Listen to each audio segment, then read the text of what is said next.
नमस्कार दोस्तों। तो आज जिस तरीके से हाई कोर्ट ने सक्षमता उत्तीर्ण परीक्षा से संबंधित जो निर्देश दिया है, स्टे लगाया है, उसके बाद बिहार सरकार पलटी मारते हुए बिहार सरकार के शिक्षा मंत्री ने तत्काल प्रभाव से ट्रांसफर पोस्टिंग पर रोक लगा दी है। तत्कालिक व्यवस्था के तहत उन्होंने रोक लगाया है। लेकिन सोचने वाली बात है कि अभी लड़ाई तो शुरू ही नहीं हुई और बिहार सरकार ने अपना पैर पीछे खींच लिया है। बिहार सरकार को इसी मौके का इंतजार था कि कोई ना कोई केस करे और सरकार अपना कदम पीछे खींच ले। ये और कुछ नहीं है, ये बस चूंकि विधानसभा चुनाव 2025 सामने है। अब आप देखिएगा, इसी तरीके से हम लोगों ने पहले भी संभावना जताई थी और पहले भी कहा था कि ये विधानसभा चुनाव के पहले संभव ही नहीं है, ये कुछ नहीं हो पाएगा, ट्रांसफर पोस्टिंग नहीं हो पाएगा, अथवा कुछ होने की उम्मीद है तो विधानसभा चुनाव की घोषणा के पहले ही नीतीश कुमार जी स्वयं से इसकी घोषणा करेंगे ताकि उन्हें वोट की प्रतिशत में बढ़ोतरी मिल सके और विधानसभा के चुनाव में उन्हें अच्छी जीत मिल सके। तो ये दो चाल चली गई है। एक तो इसे रोक दिया गया है, अब यहां पर इंजाम यही आएगा कि शिक्षक नेताओं ने केस किया या शिक्षकों ने केस किया, इस वजह से रुक गया। और दूसरा कि बिहार सरकार स्वयं इसका श्रेय लेना चाहेगी। तो इसमें दो बातें आ रही हैं। अब बातें निकल के जो आई है सामने, उन सारी चीजों को हम बता दें कि कल भी मैंने एक पोस्ट लिखा था जिसमें मैंने कहा था कि 19 तारीख का दिन ऐतिहासिक दिन होगा। 19 तारीख का दिन ऐतिहासिक होने वाला है और ऐतिहासिक हो चुका है। अब बात आती है कि इस उलटफेर के कारण जब कुछ महिलाओं को हम देख रहे हैं, महिला शिक्षिकाओं के द्वारा सोशल मीडिया पर जो पुरुष शिक्षक हैं उनके साथ वो टिप्पणी कर रही हैं, अभद्र टिप्पणी तक भी कर दे रही हैं, क्योंकि उनका दुख भी समझने की आवश्यकता है।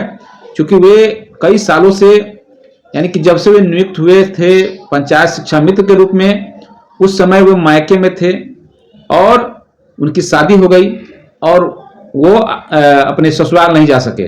तो उनके लिए एक सुनहरा मौका था वापस जाने के लिए, क्योंकि उनके लिए ये सर्विस कंटिन्यूटी कोई मायने बहुत सारे लोगों के लिए नहीं है, लेकिन उन्हें सबसे ज्यादा जरूरत उन्हें अपने घर पर पहुंचने की थी। तो 6 लाख शिक्षक हैं तो 6 लाख शिक्षकों का मुद्दा भी 6 लाख तरह का होगा। लेकिन जो मूल मुद्दा है, कहीं ना कहीं जो शिक्षक का जो 10 साल 15 साल 20 साल का जो अनुभव था उसका लाभ नहीं मिल पा रहा था।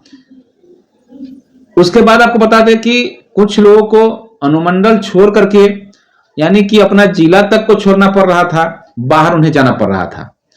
तो उन महिला वो महिलाएं हैं उनके द्वारा पुरुष शिक्षकों पर आक्षेप लगाया जा रहा है कि इनके द्वारा ये किया गया, जिसकी वजह से हम लोग का ट्रांसफर भी रुक गया। तो कहने का मतलब यह है, सिर्फ स्वार्थी नहीं बनिए, सबके लिए। जब भी शिक्षक लड़ते हैं या शिक्षक संगठन लड़ते हैं तो सबके लिए लड़ते हैं। अब यह और बात है कि सरकार उसमें भेद कर देती है, सरकार उसमें फूट डाल देती है।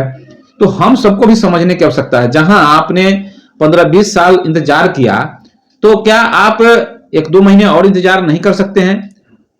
कोर्ट का निर्णय आ जाएगा, उसके बाद भी तो आप जा सकते हैं।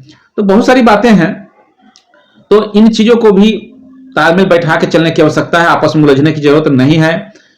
कई महिला शिक्षिकाएं, पुरुष शिक्षक आपस में फेसबुक पर इस तरीके से छींटाकशी कर रहे हैं जो कि कहीं से भी शिक्षक मर्यादा को उचित हम नहीं मानते हैं और शिक्षक की मर्यादा को तार तार किया जा रहा है।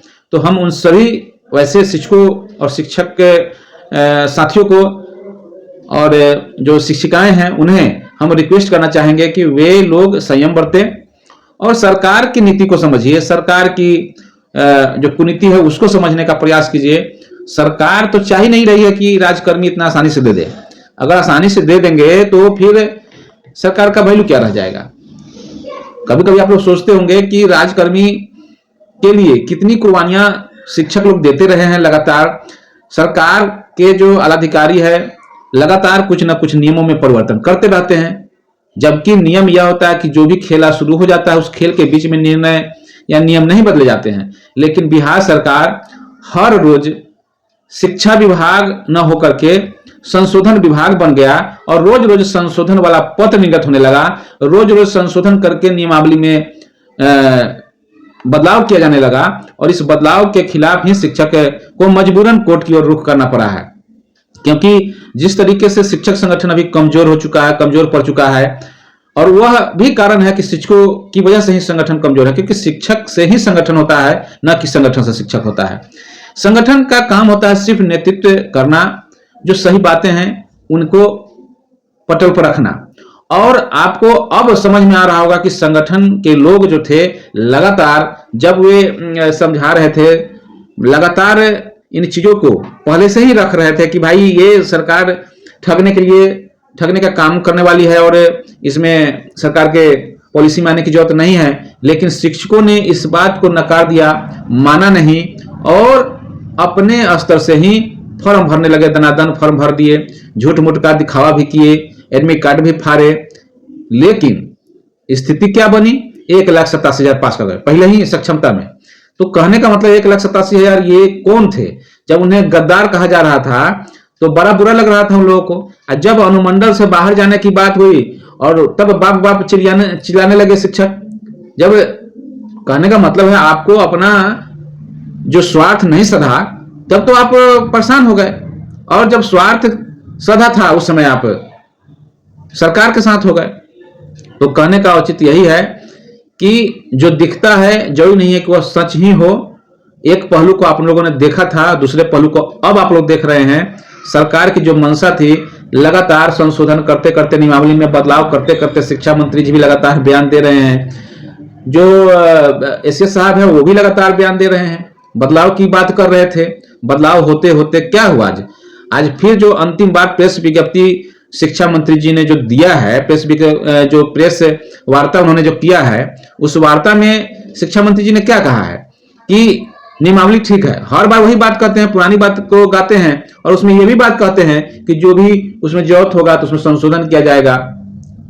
इस तरीके की बातों को वो महीन तरीके से रख देते हैं, और पत्रकार लोग जो बैठे होते हैं सामने, वो क्वेश्चन नहीं कर पाते हैं जो उनसे किया जाना चाहिए।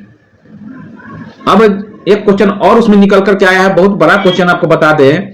किसी पत्रकार ने उसमें पूछा है कि आप सर जो शिक्षक है 10 साल 15 साल से नौकरी कर रहे हैं, तो उन्हें आप सेवानिवृत्तता का लाभ क्यों नहीं दे रहे हैं? तो उन्होंने इस पर कहा है कि जब सरकार राजकर्मी या सरकार अपने अंदर में किसी भी कर्मचारी को लेती है तो उस दिन से ही उनकी नियुक्ति मानी जाती है, जबकि ऐसी बात नहीं है। पूर्व में भी बहुत सारे विभागों में ऐसा हुआ है जिसमें राजकर्मी बनाया गया है और उनकी पुरानी सेवा भी मान्य की गई है, माना गया है। अगर नहीं मान रहे हैं तो फिर आखिर जो शिक्षक का मूल वेतन जो मिल रहा है, या अभी वेतन संरक्षण की बात कर रहे हैं, जब आप फ्रेश बहाली ही कर रहे हैं तो वेतन संरक्षण की बात आप क्यों रख रहे हैं? क्यों नहीं सबका वेतन एक बराबर कर दे रहे हैं? तो जब एक बराबर नहीं कर सकते हैं तो कहीं ना कहीं उसका तो आधार वही है ना, जो पहले से नौकरी कर रहे हैं उनका वेतन जो है उसी का आधार पर आगे वेतन तय होगा। तो फिर यह कहना कि नियुक्ति पत्र देना जरूरी है, कौन सा जरूरत आ गया? नियुक्ति पत्र देंगे तभी राजकर्मी कहलाएंगे, ऐसा तो नहीं है। ये सारी बातें सिर्फ और सिर्फ शिक्षकों को गुमराह करने के लिए, शिक्षकों को और जो समाज में लोग बैठे हुए शिक्षक के खिलाफ जो सोचते हैं उनके लिए ये अच्छी बातें लगती हैं सुनने में, लेकिन यह कहीं से भी नीति संगत संवैधानिक बात नहीं है। ये सिर्फ और सिर्फ दिखावा करने के लिए सरकार क्या कुछ कर रही है, इतनी सारी बहालियां कर रही हैं। एक ही शिक्षक को कई बार नियुक्ति पत्र दीजिएगा। 2003 और 5 वाले बहाल शिक्षकों को तो 2006 का नियुक्ति तिथि बन ही चुका है ऑलरेडी। फिर उसके बाद 2015 में जब चाइनीज वेतनमान आपने दिया, उस समय भी इस तरह का बात हुआ। अब जब राजकर्मी की बात कर रहे थे तो आप उस दिन से सबसे बड़ी बात है कि सारी मुद्दे गौण हो जाते। अगर आप सीधे तौर से उन्हें ट्रांसफर करके दूसरी जगह भेज देते, या जिनको जो जिला अलॉट किया गया है उनको वहां भेज देते, तो कोई बात नहीं होती। लेकिन आपने ये कहा कि आपको त्याग पत्र देकर के आना होगा, तब जाके ये ज्वाइनिंग करनी होगी। तो ये कहीं ना कहीं आप पूर्व के जो सर्विस हैं, जो इनके से अगर नियोजित शिक्षक रहते हुए जो लाभ मिलने वाला होगा तो भविष्य में तो उन्हें नहीं मिलेगा। तो इन सारे लाभों को आप खत्म करना चाहते हैं, और जब नियोजित कुछ कम संख्या में बच जाएंगे तो आप कोर्ट का आदेश आपके पास है ही, उन्हें प्रमोशन देना है ही, तो जो चूंकि आप उसका अवमानना भी कर रहे हैं प्रमोशन का, अगर प्रमोशन मिलता है संख्या हो जाएगा कम और सभी लोग जब अपना नियुक्ति इस्तीफा दे करके लेंगे तो वह उसके लिए कोई अधिकार नहीं रह जाएगा कि अपने पुरानी सेवा से संबंधित कोई चीज लाभ ले सकेंगे, और नियोजित की संख्या हो जाएगी कम तो उन्हें आप दे भी दीजिएगा। वैसे परिस्थिति में ये जो अभी शिक्षक सक्षमता पास करके विशिष्ट बनेंगे उनको पछताने के सिवा और कोई चारा नहीं रहेगा। तो शिक्षक साथियों, आप लोगों से बस इतना निवेदन है, आप लोग एकजुट होइए, कोर्ट के साथ साथ सड़क पर और सदन में सभी जगह लड़ाइयां तेज कीजिए। चुनावी वर्ष है, 2025 सामने है, तो कोई भी जो खतरा है वह नहीं लेना चाहेंगे नीतीश कुमार जी, और संभवतः आप लोग को जीत मिलनी चाहिए, वह मिलेगी। तो फिलहाल इस वीडियो में इतना ही। वीडियो अगर अच्छा लगे तो शेयर कीजिए, लाइक कीजिए, कमेंट के माध्यम से फीडबैक जरूर दीजिए। साथ ही साथ चैनल पर नए हैं तो चैनल को सब्सक्राइब कर लीजिए ताकि मेरी बातें आप तक नोटिफिकेशन के रूप में पहुंचे और आप उसे देख सकें। धन्यवाद। जय हिंद, जय भारत, जय शिक्षक।